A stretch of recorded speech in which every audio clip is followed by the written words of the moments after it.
Hello, everybody. Well, welcome to this week's live stream. Thank you so much for tuning in. I can see we already have some people here from Finland, from New Zealand, Washington, Tennessee, another person from Calgary. That's, of course, where I am, Southern California. So, yeah, thank you so much for being here. How are you guys? I hope you're well. I hope you're staying safe and sane. I've got somebody here saying that they can't see anything. Can other people see or hear me? It seems like it's working on my end, but it can be, of course, hard to know for sure. In Australia, Illinois, New Jersey, Argentina. Wow, Armenia. Oh, so cool. Okay, well, I've had a pretty good week. It's definitely been one of those weeks where you're sort of going, I don't know what day it is. I got a sourdough starter this week, kind of calling it like a new pet. So I made this beauty today, and I've had so far the self-control not to cut into it, so be very proud of me.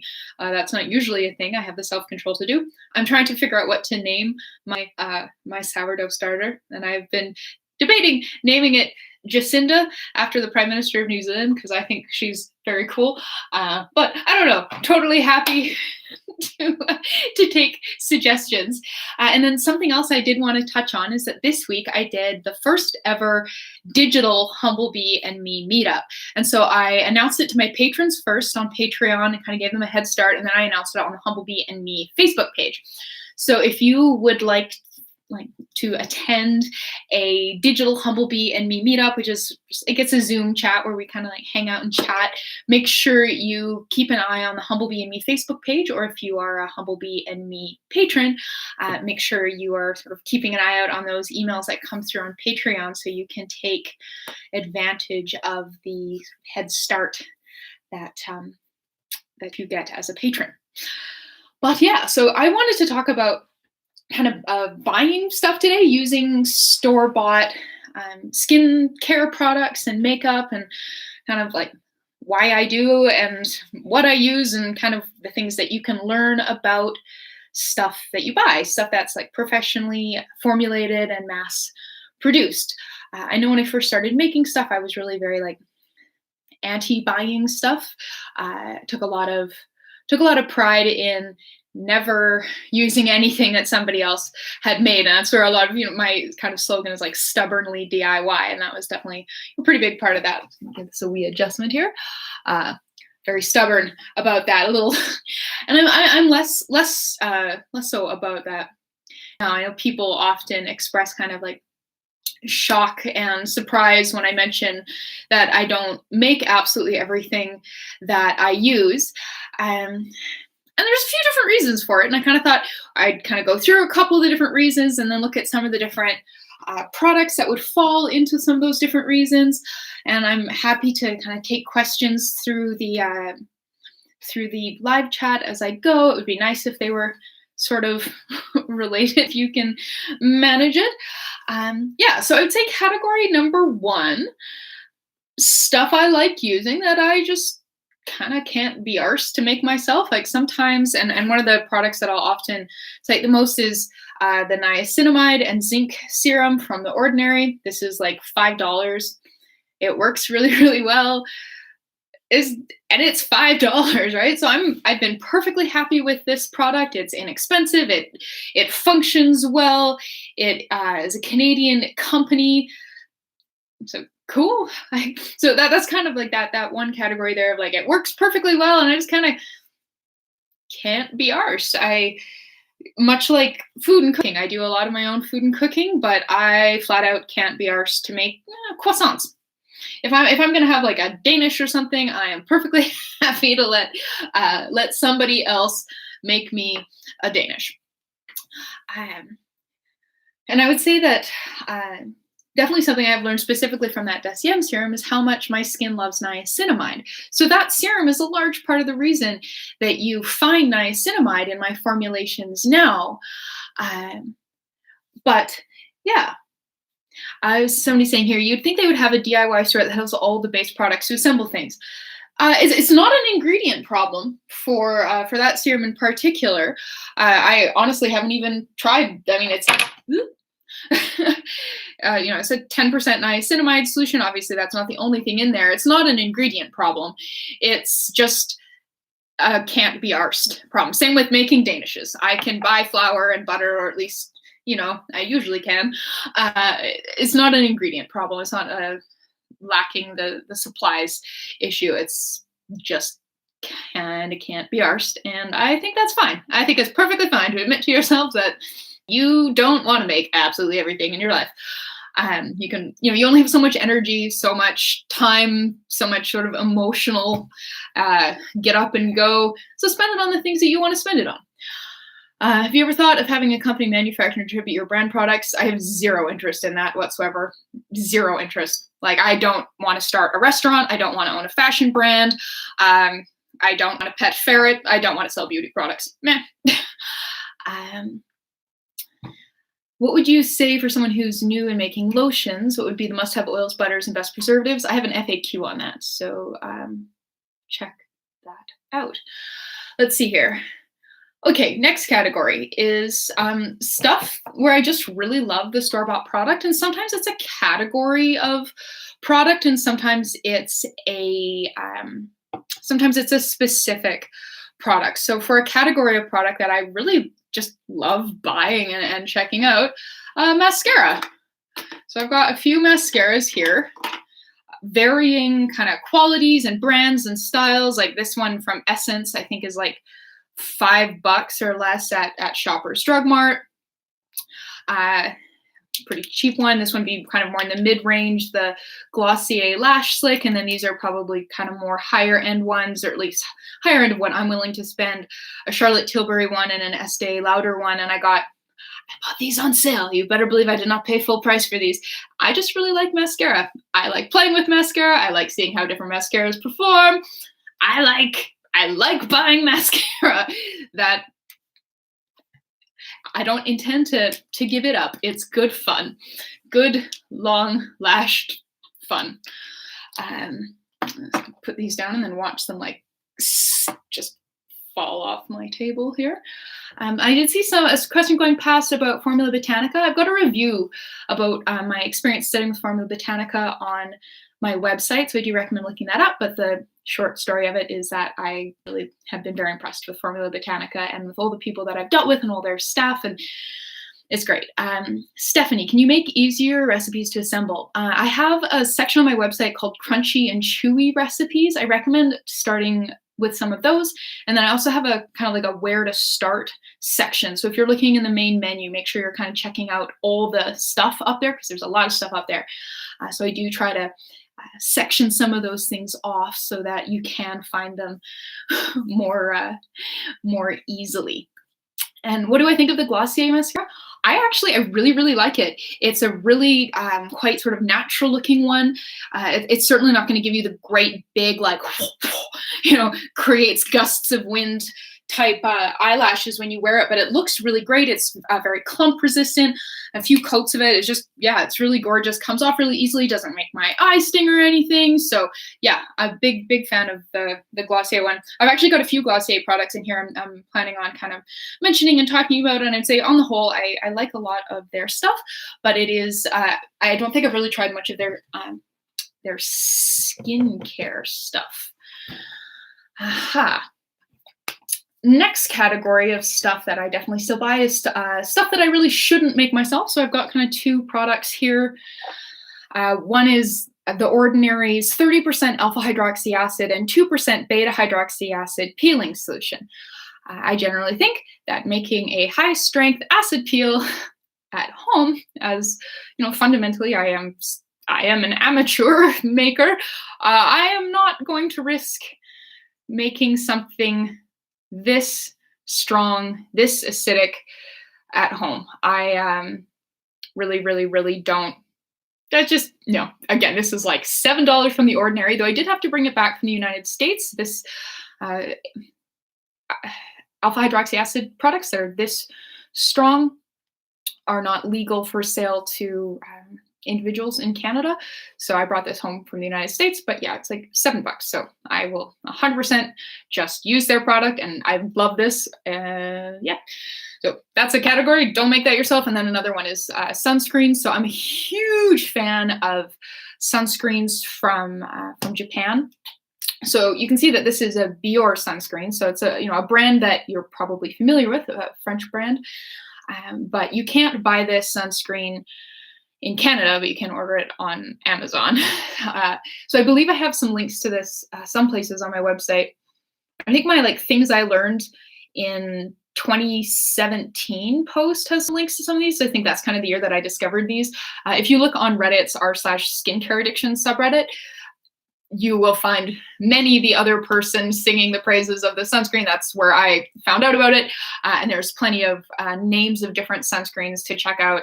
You can, if you do a search through the subreddit, you'll find a lot of different threads of people talking about what their favorite sort of Asian and Japanese sunscreens are. They're just so much lighter. I'll do a little sample here so you can just see this is just getting kind of down to the dregs. So you can see as it goes on me. Smells softly of lemons, and it just disappears into the skin, and it works so well. I find it works way, way, way better than sunscreens that you can generally buy in Canada.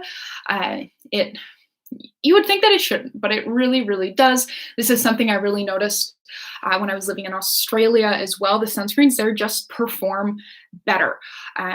I used to sort of accept that over the course of a summer, I would accumulate a tan regardless of how diligent I was about my sunscreen application. And many of my girlfriends kind of had similar, yeah, that just happens over the course of the summer. You just get a tan. And I would notice that with my foundation, because of course I make my own foundation. I see somebody asking, when are you going to start applying pressed powders and aqueous foundation? Check out my book. It's called Make It Up, and it's all about makeup, and it's a few years old now, but yeah, it's solid, and it's got tons and tons of stuff about makeup and pressing powders and whatnot in there, and liquid foundation. So yeah, check that out. But yeah, I would notice that I would start to need to reblend my foundation. So my foundation color in, say, April, May, after a long winter, would be as pale as it got. And then come November, so October, November, towards at the end of the summer, I would need a darker foundation, and then I would get paler. That doesn't happen anymore. Now that I use Japanese sunscreen, my skin tone hasn't changed at all since then. So woohoo, it works. Yeah, works really well. So yeah, stuff I don't make myself and shouldn't make myself, I buy. And then sometimes it's honestly just because I like trying things. I just have notes off screen, so that's why I'm just kind of staring here. So I'll look at an ingredient list. I'll kind of go, oh, that's interesting. I wonder what that's like to experience, or a reader will pique my interest with, a passionate review of something, and I'll just kind of want to try it. And sometimes, I really find that using a store-bought version of a product really opens your eyes to what it can be.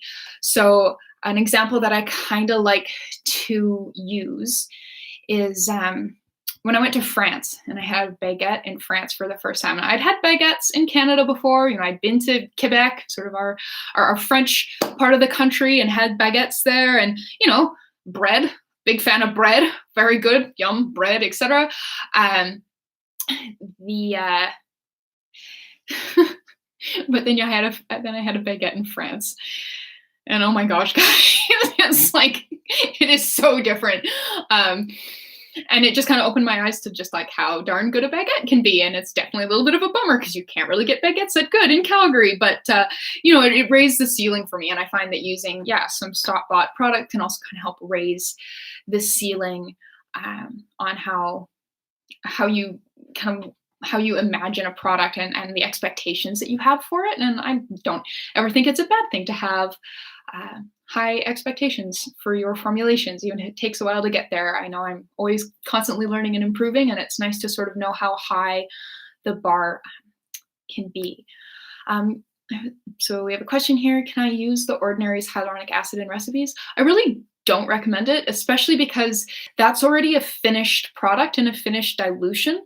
And you're also, it's probably going to end up being more expensive than buying hyaluronic acid and then using it in something. So when I buy hyaluronic acid, it's a white powder. It's not like a a liquid serum that comes in something like this. So not recommended. Generally speaking, it's never recommended to use a finished cosmetic ingredient, or finished cosmetic product as an ingredient in a product. Is it worth making homemade hand sanitizer and selling it to the public? I really, really, really don't recommend that, not least of all because of government regulations that could get you in some hot water with your government regulating body, whatever it is. Okay. So one of the biggest things that you'll often hear me talk about when I'm sharing new recipes is how I've been inspired by something. So I kind of wanted to walk through a couple products. I've got quite a lot of them here, but a lot of them are sort of in similar categories, and just sort of talk about what they've taught me or what they have me thinking about, maybe some dots that they're helping me connect, just kind of things that are interesting. And you'll see a lot of these and think, Marie, that's a lot of skincare. And I say I am very careful to try and maximize things like gift with purchases, freebies, samples, and sales. So the on Reddit, r/MUA on the cheap, that's like an acronym for makeup artist on the cheap, is a really great place to get a dangerous number of heads up on sales on makeup and things like that too. Yeah, stuff like that. Let's see here. So here's a cleansing oil, the Hyaluronic High Efficiency Face Cleanser from Deciem, which is a parent company that owns the Ordinary. And something that I have really, really liked about this, I don't think you can get a great feel for the viscosity of it. You can kind of see it sloshing around in here. The thing that really intrigued me about this cleansing oil is that it is like water thin, and it performs so, so, so well. So this really inspired me to try working with a lot more sort of lightweight esters in cleansing oils. So I know I have some C12 to 15 alkyl benzoate in my Mango cleansing oil, and I have some isopropyl myricate in my silky cleansing oil, or soft velvet cleansing oil. And yeah, so that's kind of where a lot of that inspiration came from, to try playing with something that's just like there. Now you can see, just super, super thin, lightweight, just not watery, but like almost like significantly thinner and lighter in consistency than some of the ones that I'd made in the past, where I'll often do something like melt a small amount of emulsifying wax into it to give it a little bit of viscosity, kind of on purpose, and also as part of the rinse out agent. So yeah, having some fun playing with like ultra thin, lightweight cleansing oils, and that was in large part inspired by this product. So thing learned there. Let's see here. What else do I have here? I freaking love La Roche-Posay. You can probably kind of guess from some of, the barrier repair or something cream that I shared at the beginning of this year. So here's some of my favorite things from them. A lot of them are from their Cicaplast line. And these are some products that I was inspired to try from reading Reddit Skincare Addiction. You find a lot of really good, interesting, and often very varied sort of discussions of products there that can kind of give you a really neat idea. Even if you don't want to buy the product, if you read a lot of people saying, I love this product, you're going to go read the ingredient list, right, and see what's up. So this is the lip balm that's part of it. And you can see I have like squeezed almost every last little dollop of this out. And so something that this inspired me to start working on several years ago now, what is time anymore, was softer lip balms that you put in a squeezy tube like this, because I really, really like it. I really like how it's thinner than a solid product, but still quite viscous product that you can really, really layer up and get on there. So I've been working on sort of softer lip balms. And so there's I believe it's a lemon rose one that I have on Humblebee and Me. And I fully intend to do more of them using things like Cerebellina to create kind of an oil gel ointment kind of lip balm consistency. So some good inspiration there. I love this product, the Cicaplast Balm B5. The ingredient list on this is quite the doozy, but it contains 5% panthenol. And man, do I love panthenol. And this stuff is just gorgeous if your skin is unhappy with you. And this, I believe, was I think a sample. It looks awfully big for a sample, so maybe it wasn't a sample. That's a panthenol gel that has me thinking, hey, I should really make a panthenol gel. So using something like Aristaflex or Sepamax Zen, and then putting a good amount of panthenol and other great skin additives in there. But something kind of neat about this is got a good amount of silicones in it as well. So it's got gorgeous lip and it's not sticky at all. So kind of some learnings and things to think about there. This, my skin adores, so it's got ceramides, niacinamide, and glycerin in it. For some reason, you can't buy it in Canada. Not really sure why. I happened to sort of, I was in Montana like right before kind of all of this craziness kicked off, and I was able to pick up a tube of it then, and was then thinking, oh, I don't need to buy more than one because I'm going to be back in the States. Like I was supposed to be in the States next weekend. Not happening anymore. But yeah, this, my skin really loves it, so I will definitely be researching more into this, but I do know that my skin loves niacinamide and I know it loves ceramides, so it's not surprising that this is a favorite of mine. I pulled this out because two live streams ago, somebody asked, hey, have you ever smelled Estee Lauder's Pomegranate line? And I was like, no, I haven't, bummer. And I'm probably not going to be able to anytime soon with the beauty counters closed, but I'd actually had placed an Estee Lauder order a few days earlier, and apparently this was in sort of like the gift with purchase, and it's part of the Pomegranate line. So check that out. And it does smell really, really good, and I can see why you're totally on board with that smell. It's nice and fruity, but without smelling too food-like, and some hints of floral and a bit of kind of a high-end perfume note. Definitely a fan. Kaylee wants to know what's the best broad spectrum preservative. Liquid Dermal Plus is pretty darn foolproof. Don't use it on children. Don't use it in aerosols. Aerosols are not the same thing as mists, though. And then if you want something more natural, I've also had good results with Optifin Plus, but it does have some pH requirements. So make sure you are testing and adjusting pH as required to ensure that it functions as intended. See here. Ooh, here's the thing that there's no way I'll ever be able to make, at least probably not, because it's Olaplex, in case you can't read the label, and the key active ingredient in here is patented, so I'm not going to be able to get my hands on that anytime soon. But I basically just read a lot of stuff about this and really wanted to try it, and guys, it smells so good.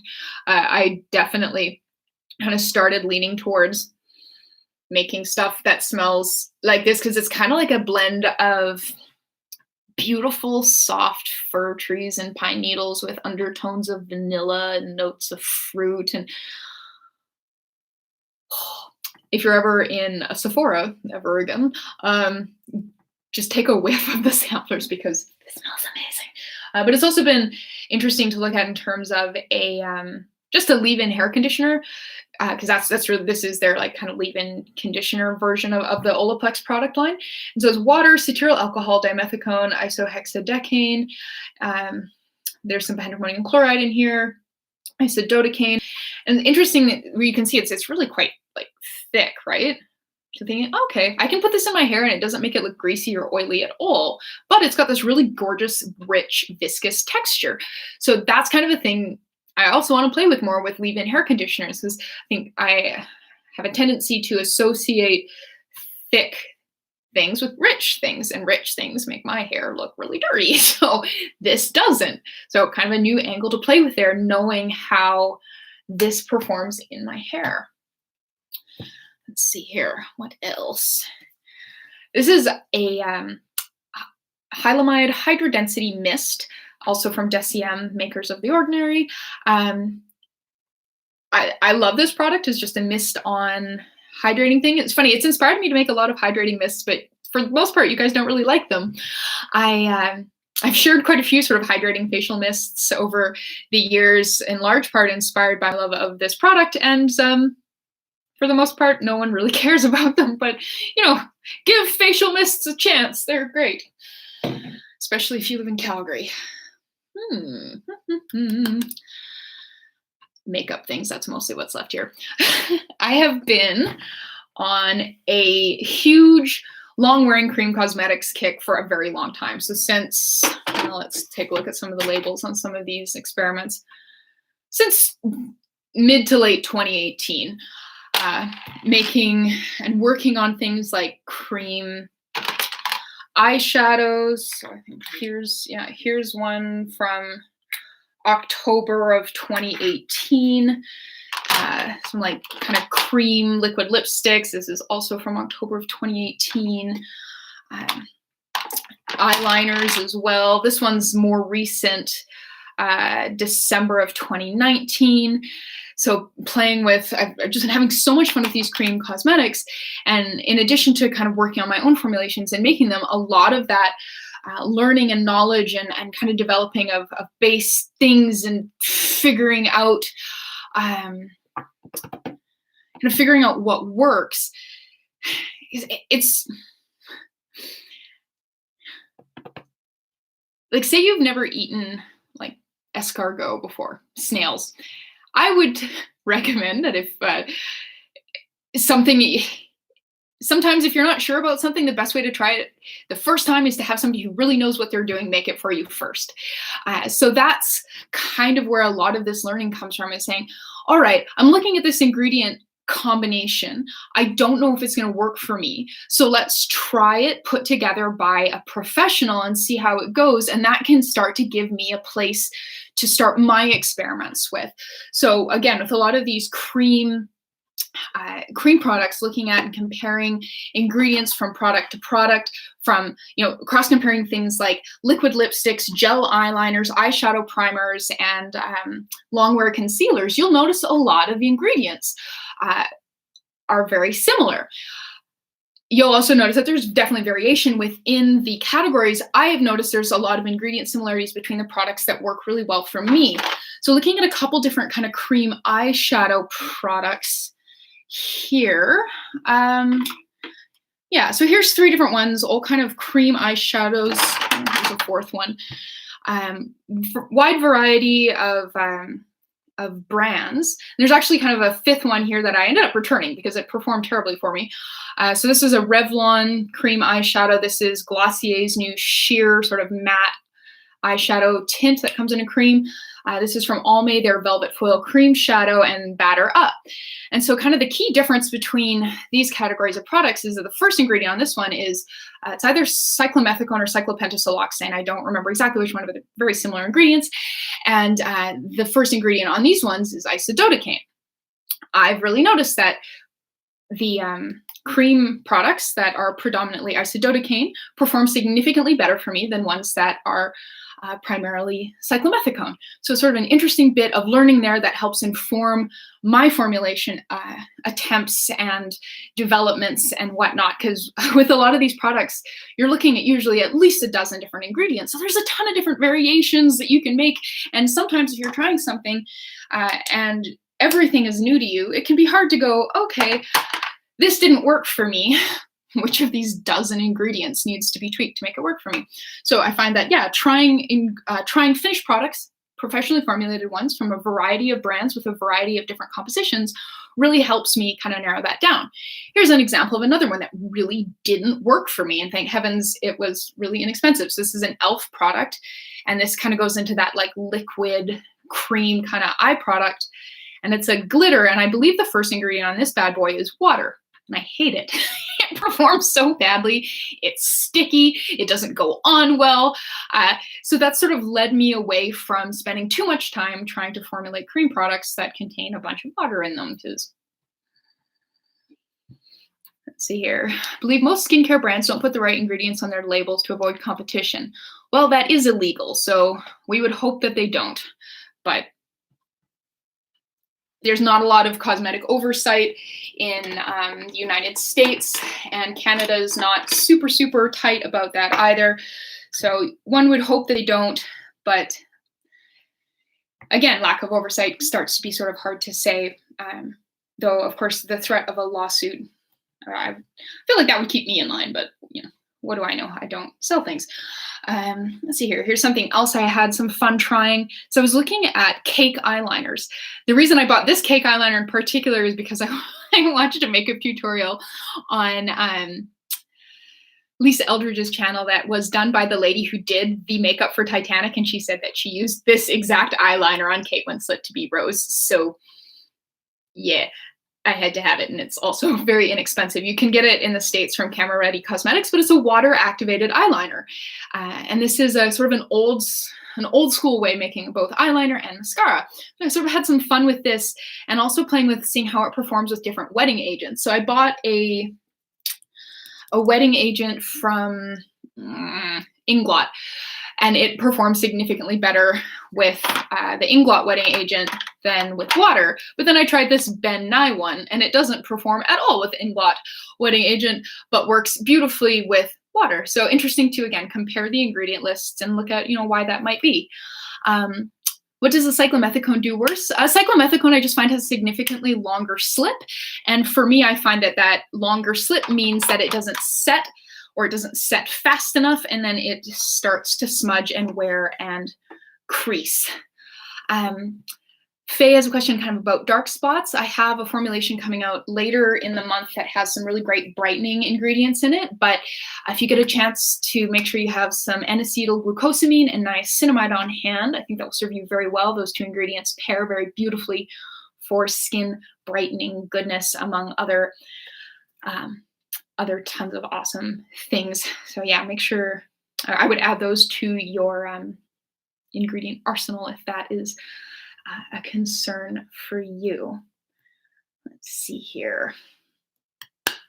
Got a neat hair paste here that I've been playing with different kind of variations on. So this is from a company called AG Hair Care, and the ingredient on this one is really quite interesting. I would sort of look at something like this and think that it would make my hair look kind of greasy, but this does the opposite. So I found out about this product from a friend of mine who's on Instagram, Story of Mar Groot. And so she's a professional beauty artist. I don't know her exact sort of title, but she's done a lot of training in hair care and hair styling and makeup artistry. And so the first ingredient in this is clay, zeolite, and then there's some dicapryl carbonate, some Satyrus 25, some capric and caprylic triglyceride, magnesium sulfate, some hydrogenated vegetable oil, kaolin clay, isopropyl murostate, styraconium hectorite, dear Lord. Me and my pronunciation, not always great. But then there's also some denatured alcohol and some silica. And so there's a bunch of fats in here, but there's also a bunch of things that absorb fats really, really, really well.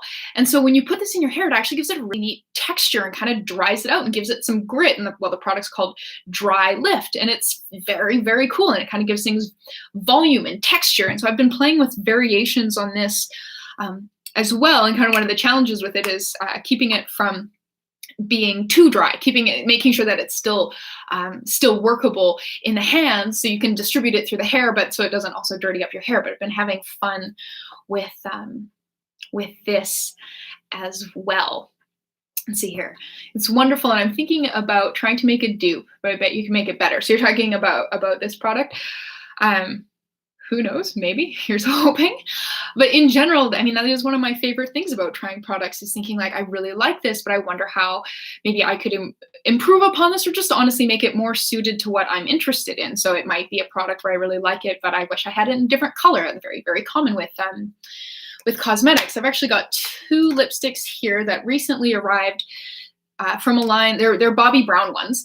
And so these were recommended to me by several different readers, have messaged me extremely enthusiastically about these products. So this is their like crushed lipstick. And so the idea is that it's, I would say it's kind of similar to Glossier's Generation G lipstick, but I like it better. I have the Generation G lipstick as well, and it honestly hasn't really impressed me that much. It kind of says that it's like just blotted color, but I find you need to put on a lot of it to even kind of get that just blotted color, and because it's quite matte, I find it to be rather drying. But that might just be me. I'm also quite fussy about products I find to be drying on my mouth. I don't like most liquid lipsticks. They just kind of they irritate me. So I really like this. I love the color of these. I'm thinking I might be a little bit sensitive to some of the fragrance in here though, which is a huge bummer because I love them and I don't want to return them. But obviously if they make my mouth itch, that's no good. But theirs are kind of like, not necessarily making it better, but make it without the thing that makes me itchy. That's always good, always not having your cosmetics make you itchy. And yeah, I've also been playing with looking at different sort of concealers as well in that cream foundation, cream cosmetics thing. So the tiny sample sizes are your friends. Usually you pay a higher price per milliliter, but this is still a ton of product. Like this is only like a couple milliliters of product in each of these, but so much product. And I do find that a lot of products where the first ingredient is isododecane, they dry out faster than you might like. So it's sometimes nicer just to have a smaller size from that angle. But also if the first ingredient is isododecane and there's no water in the formulation, you can also just add some more isododecane to the product when it dries out. Question about a leave-in conditioning spray. I do have some leave-in conditioning sprays on my website and some leave-in cream conditioners as well, and leave-in cream conditioner or leave-in conditioner balms. So I highly recommend checking all of those out. There's quite a few different versions, but nothing specific to the It's a 10 leave-in conditioner. I've never even heard of that one. So sorry, there's just so many products out there. Let's scroll through my notes here, see if there's anything else that I kind of wanted to touch on. If you have any questions, feel free to throw them in the live chat now. And if not, we'll probably wrap up fairly soon. Jamie was wondering what the Tarte shades are. So I have a couple different ones here. This one is 16N, and then this one says fair neutral on it and doesn't have the number written on it. I think it's 12S though, or 12N. The S standing for sand, meaning it's a little more yellow toned, and the N standing for neutral.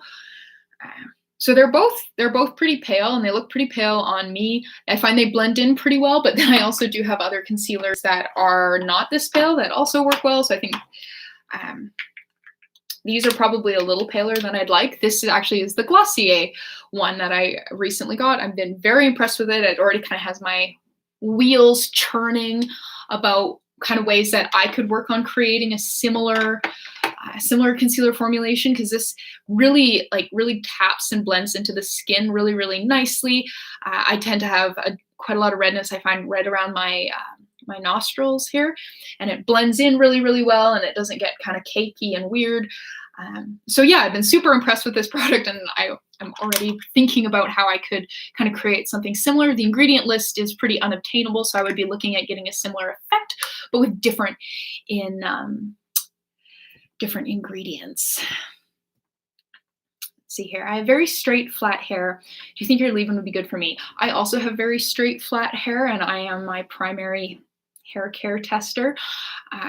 So yeah, probably. I remember being in high school and having somebody like ask me, oh, how much time do you spend like straightening your hair in the morning? And I don't think I'd even brushed my hair that morning. It was like, this is just what happens.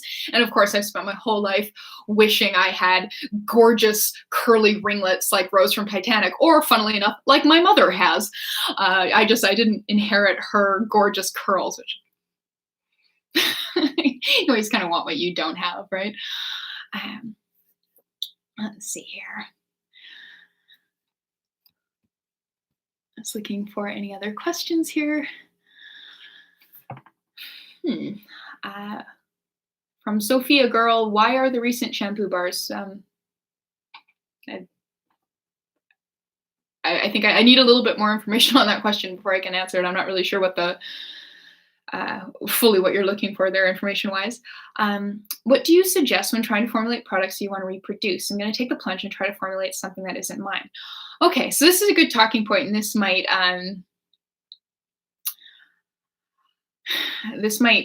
be one of the last questions that we talk about because I think it could be a fairly long one now. Sophia got back to me. What do clays do for hair? I find that they boost cleansing in a shampoo bar product. I also love that added like the consistency and moldability that they give a shampoo bar. So kind of from a formability and functional angle, that's really, really useful. And then in a leave-in product, they do a lot of oil absorptions and texturizing. So like in this AG product, which has a bunch of different types of clay in it, it helps absorb oil. So a bit of that kind of dry shampoo kind of angle, but it's also going to give some texture and some grit. If you look at the ingredients in a lot of volumizing powders, it's similar stuff to clay. So big clays and starches and things that kind of grab the oils and stick in your hair, and then hopefully, don't make your hair look white if they're well formulated. And then they give you a lot of volume, but they do usually also make your hair feel really kind of gross. So maybe I'm just a little too particular about how I like my hair feeling. All right, so what do you suggest when trying to formulate products that you want to reproduce? So first thing you're going to want to do, get that ingredient list, put it into a spreadsheet, and I'd say put each ingredient in its own line, and then go figure out what they do. Some of them it'll be pretty some of them you'll be like, water, yes, like I know why that's in there. There'll be fatty thickeners, there'll be emulsifiers, there'll be things for slip, for conditioning, all kinds of things for scent, things for color. So figure out what's in the product and figure out what it's doing. Cross-reference kind of those roles with what the product is supposed to do. So in a product like this, where it's supposed to kind of be a little bit of a dry shampoo paste and give your hair texture and absorb oil, when you see that the first ingredient is clay and that there's kind of more clay down there and there's also some silica in here, you kind of know, all right, so those ingredients can do several things. If you're putting clay in a face mask, for instance, that would be sort of a different job than putting clay in a hair putty like this. So all right, this is supposed to be kind of a dry, oil absorbing, texturizing thing. So you kind of know that, okay, the clays are doing a oil absorbing, texturizing job in this product. And you're going to want to do that for all of the ingredients. Remembering, of course, that the ones that are listed first, they're listed in descending order. So on this one, zeolite's the first ingredient and dicapryl carbonate is the second ingredient. So there's going to be more zeolite clay in here than dicapryl carbonate, and sort of so on and so forth. You don't know how much more. It could be 0.5% more. It could be 50% more. You don't know. Once you get down to the 1% line, they're allowed to kind of shuffle the order up to their heart's content. So usually once you come across something like fragrance or phenoxyethanol, you've hit the 1% line, or that is the 1% line. It's kind of hard to know. It helps to know regulatory maximum usage levels. So if you see something where you know that the regulatory maximum usage level is below 1%, you're somewhere in that kind of below the 1% line. So that's just sort of helpful information to have on hand. Right, so know what's in there, know what it does, cross-reference the roles of those ingredients with the sort of intended purpose and function of the end product. From there, you should start to have some general ideas as just some formulation experience of how much of something will do a thing and how much is needed, right? Like if you find the emulsifier on here, you should have a decent idea of how much emulsifier is required to emulsify products. So that can start to give you benchmarks within that list. And then hopefully some companies like The Ordinary and like Roche-Posay will tell you the percentage of certain actives. So that'll start to give you places where you can kind of stick a pin in it and be like, there, that's 5%. Now, I do find that unless you have all the same ingredients, and heck, sometimes even if you do, you will end up shuffling those ingredients around to work for kind of what you want. But it is a good starting point. Sometimes you might find that you prefer there to be, you want to switch like the fourth and fifth ingredient around. That works better for you. So that is totally okay, but that's kind of, that's where I'd start. I do have a pretty old blog post on this. If you look it up on Humblebee and Me, I think it's kind of like something to do with making your own recipes. Oh man, it's been a while. It's quite an old one, but I think a lot of that still stands. So it's definitely worth a look. How do you sterilize your equipment before you start making? I don't sterilize things. Usually, I wash everything by hand with detergent and hot water and let it air dry, so I don't have to worry about my dishcloths being very, very clean. Um, and then, kind of depending on what it is, I'll like spray things down with 70% isopropyl alcohol and let it dry, though that is starting to become a hard thing to come across. So, I mean, obviously, it's being used for more important things in many, many cases than sterilizing or cleaning beakers. But yeah, generally speaking, I've had pretty darn good luck with just washing everything very thoroughly with hot water and detergent, letting it dry. I don't have a dishwasher right now, but in times when I have had dishwashers, I've washed them in the dishwasher after hand washing them, and then that's very, very nice hot water and gets things nice and clean. And have I had any success with deodorant? I tried the zinc ricinoleate, but I smelled worse, no joke, with it than without. Yeah, honestly, that's kind of the experience that I had with zinc ricinoleate as well. But I know it has worked really, really well for other people. So kind of maybe chalk that up to a bit of body chemistry that you and I have in common and don't have in common with other people for whom it does work. Did you try the liquid or the solid version? I've tried both. Is it Cheryl at Miss Doyle Soapery sells a liquid version of it that comes in a liquid solution. Might work better for you. And you said that alcohol works, so possibly combining the two might end up working for you.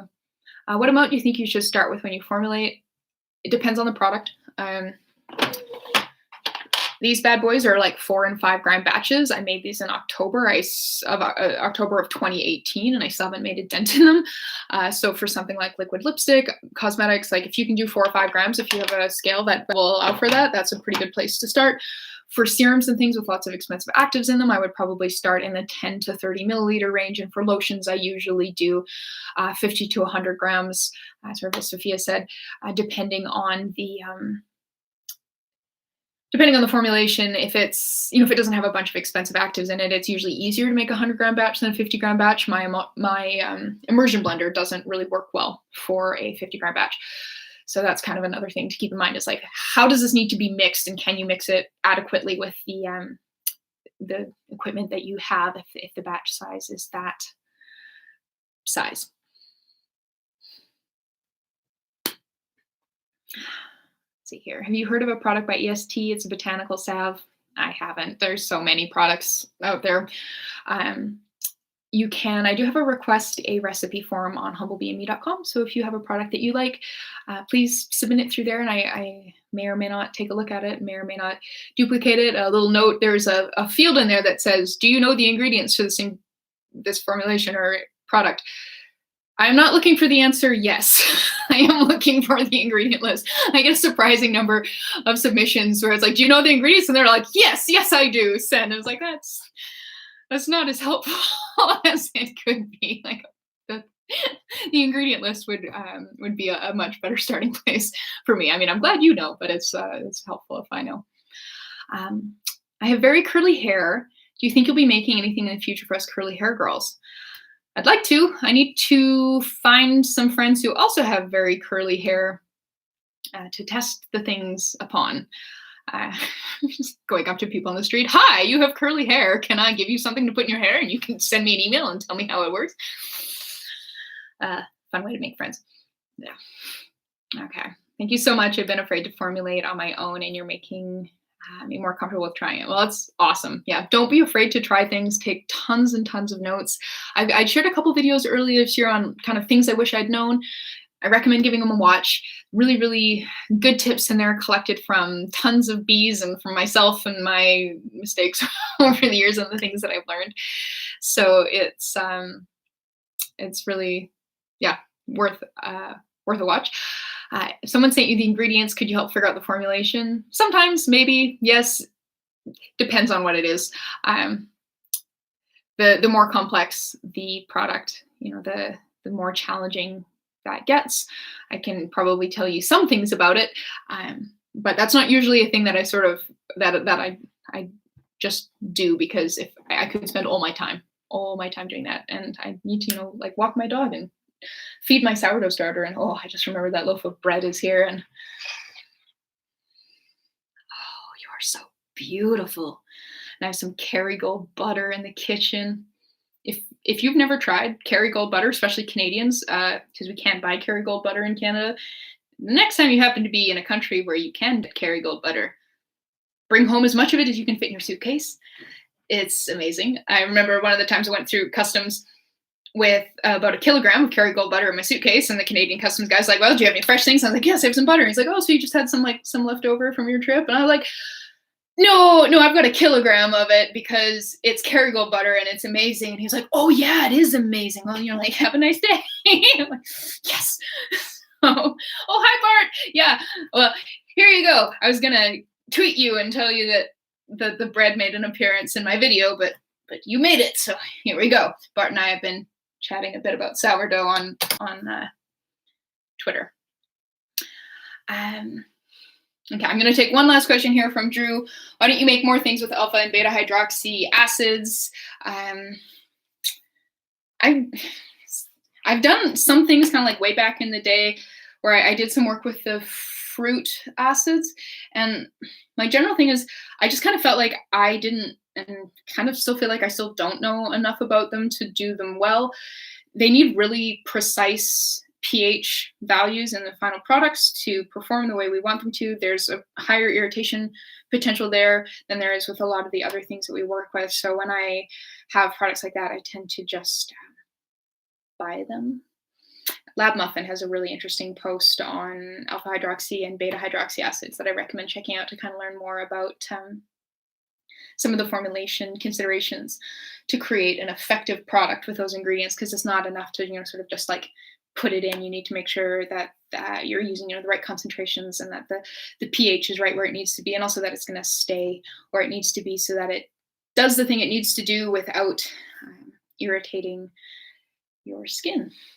All right, well, you just got a bit of a tour of my vanity and a kind of bit of a chat on things that I've played with, things that I've tried, things I currently use, some things that I sometimes use, things I study, things I poke, things I enjoy just sniffing sometimes, like this loaf of bread, which I will always enjoy sniffing. Yeah. All right. Well, I hope you found that sort of interesting or helpful. Definitely don't feel like just because you make things, you're not allowed to buy things. That just always seems silly. I like cooking. I also like eating at restaurants. I like making cosmetics. I also like buying them because I like food and I like cosmetics.